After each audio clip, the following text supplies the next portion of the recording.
All right, we're talking about it. Guard pulling.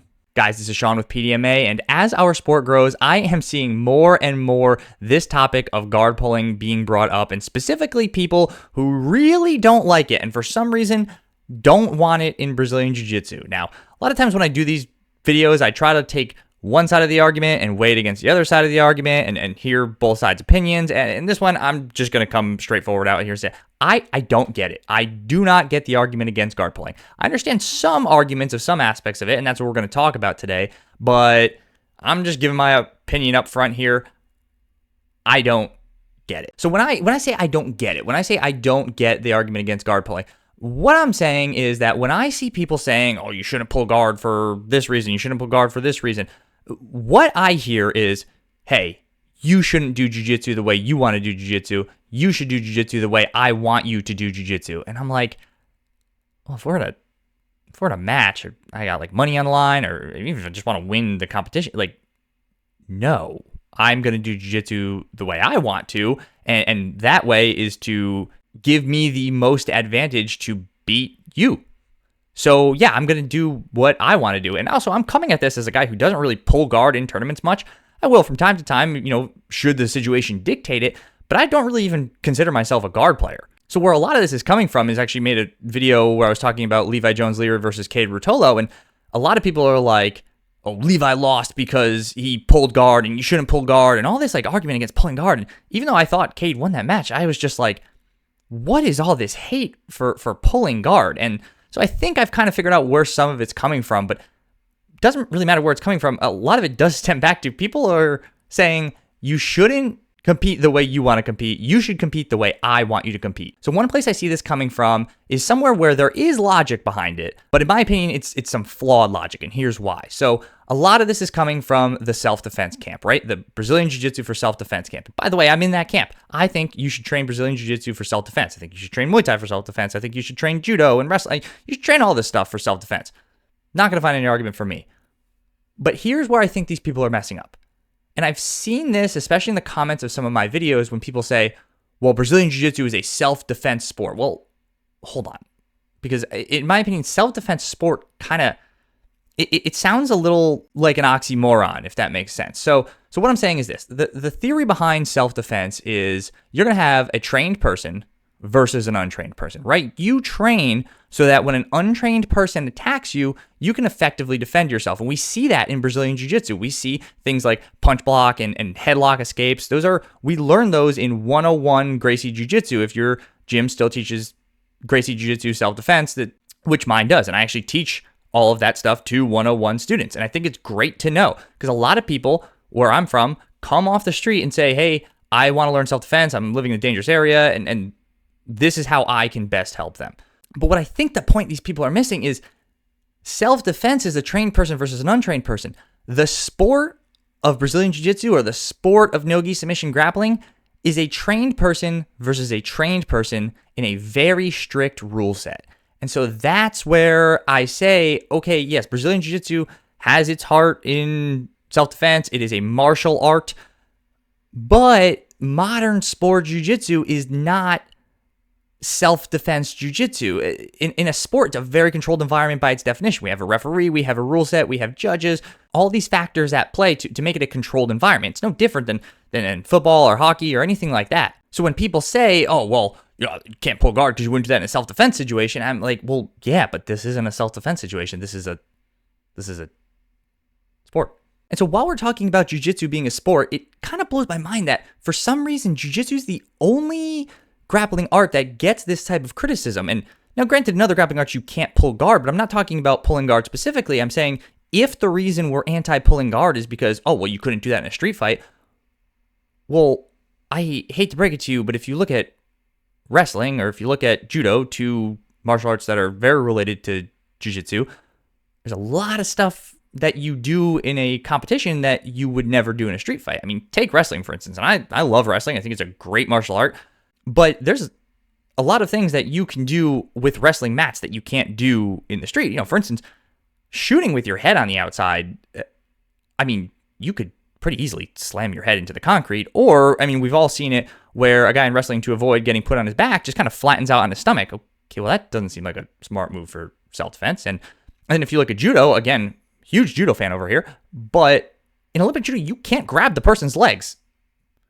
So how applicable to a street fight is that? So I don't understand why in these other sports, we give them a pass on the aspects of them that are not effective in a street fight, even though they are good things to train for self-defense. But for jiu-jitsu, for some reason, we have to say, well, okay, that wouldn't work in a street fight, so we shouldn't do it. So this next one, I kind of have to laugh at, because at least with the last line of reasoning, there was some logic. And like I said, I think it's some flawed logic, but it's logic. This next one, it has no logic to it. And that's when people look at somebody who's playing guard and say, oh, stand up and fight like a man. And you're just like, what? Why is standing more manly? By that same logic, it's, okay, well, jiu-jitsu is a grappling art. Maybe be more manly if we added punching and kicks to it. And, well, now you're just doing MMA. And so if you're trying to be max manliness, should you not do jiu-jitsu? Should you just do MMA? And then also you can carry that logic even further. It's like MMA, it's not actually like a real fight. It's pretty close, but it's not. There's rules. And so maybe we should just be is that what they're saying? Street fighting? Should we just be street fighting to be most manly? Like, I don't get this logic there. And I get that there might be some theoretical logic there, but I cannot follow it for the life of me. I actually took some time to talk to some people who feel this way and really tried to ask them without being too insulting, what do they mean? And most people, the conversation just kind of came to a dead end. And it's funny because I was having this conversation with a friend trying to tell him about this, and this is a friend who kind of feels the same way I do, and we both agree that it's, by that logic, it's actually kind of manly if we're in a fight and I can just be like, dude, I'm just going to sit down and I can still beat you up. So I don't know. That seems pretty, like, it's pretty tough to me. Like, if I'm going to go fight somebody, I'm going to go like square up with them and be like, and they're like sitting down and they're like not worried at all. I don't know. That seems pretty tough to me. So if we just throw that logic on its head, that argument goes nowhere, but I keep seeing it. And the reason this one bugs me so much is because I'm sure you've been here too, where I've been at jiu-jitsu matches where people are like, stand up. And plus I live in Philly, so people are loud. People like to have their opinions known at these things. And people in the audience will just be like, stand up, fight him like a man. And I'm looking back and I'm like, you don't even train. Like, what are you talking about? Stand up. Why would he stand up? The other guy's a D1 wrestler and this guy doesn't wrestle. Like, why would he stand up? That's a very dumb thing to do. Like, do you just want him to lose? Is that what's going on there? So no logic at all with that one, but we see it a ton. And if we want to talk about MMA and fighting, like we were just talking, maybe it is more manly to do so. Well, the UFC is the premier MMA organization in the world. And if you look at UFC 1, 2, 3, Royce Gracie won a lot. And Royce Gracie pulled guard. So I don't really know where this conversation actually even started, because Royce Gracie was pretty known for letting people grab him so he could do the classic Gracie guard pull, and then he would be throwing elbows and fists to the face. And I didn't see anybody, I mean, I was pretty young back then, but I don't recall ever hearing anybody say that Royce Gracie, because he pulled guard, was not somehow being manly enough. You can go back and watch those UFCs. Don't take my word for it. Go check them out. A lot of this is coming from that video I made of Levi versus Cade. And there were people in the comments, a lot of people saying, oh, Levi lost. He pulled guard. All he did was sit down. And if that's what you got from my video, then you clearly didn't watch the video, because I talked too much about how that isn't what Levi was doing. Like, I repeated myself several times. The video was actually longer than it had to be, if I'm being honest.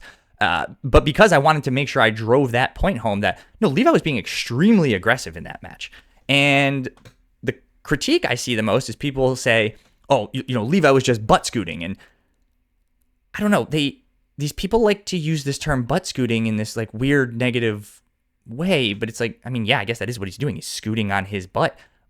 And realistically, in a competition, if somebody is scooting on their butt forward and the person who's standing is moving backwards, well, we know who's being aggressive and we know who's chasing submissions. And I'm not saying that's what happened with Levi and Kate. I'm just talking in general here. I mean, there's plenty of matches you can watch where that happens, where the person who's in the seated guard position or, whatever position they're in, they're moving forward, forcing the person standing to move back because they don't want to get their legs attacked. They don't want to get swept. I mean, it's no different than when two guys are standing and one of them will not engage. If the person standing will not engage in an initiation-based scoring system, that they are losing points. And then people bring up the argument of, oh, well, what if Cade just sat? Or like, what if, whoever just sat? Now they're both sitting. And it's like, okay, well, I don't really see that being much different than two people both standing, especially if they're both not good at wrestling. Like, if you watch me go against somebody who's also not good at wrestling standing, it's probably going to be a pretty boring match because, like, my takedowns are okay, but I'm not great at it. And there's plenty of people out there that aren't great at it. And would you rather just watch bad wrestling? Or maybe you have two guys that are good at leg locks who are like, screw it, we're going to double guard pull, which I know is not kosher in some organizations, but in some it is. And I'd much rather watch like two guys that understand that that's their game, sit and start entering a leg shootout than watch those two same guys who might not be that good at wrestling just stand up and wrestle badly for 5 minutes. I don't know who wants to watch that. So anyway, that is just my thoughts. I had to get this out and address it because I, for the life of me, cannot understand all the hate and guard pulling.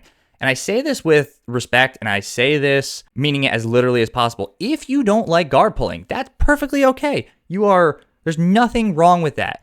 There are sports out there where you would never have to watch guard pulling again in your life. You can go watch wrestling. You can go watch judo. You can go watch MMA. There's other than a few examples, most people aren't pulling guard. It's probably kind of a dumb idea to pull guard in MMA, generally speaking.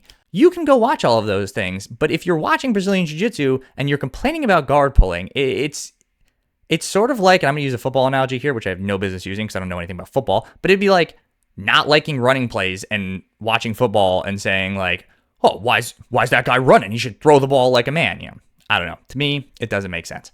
Anyway, if you guys like this content and you want more BJJ news, match breakdowns, videos on modern BJJ topics like this, go ahead and subscribe. I got a couple of really cool things in the work that I'm really, really looking forward to getting out.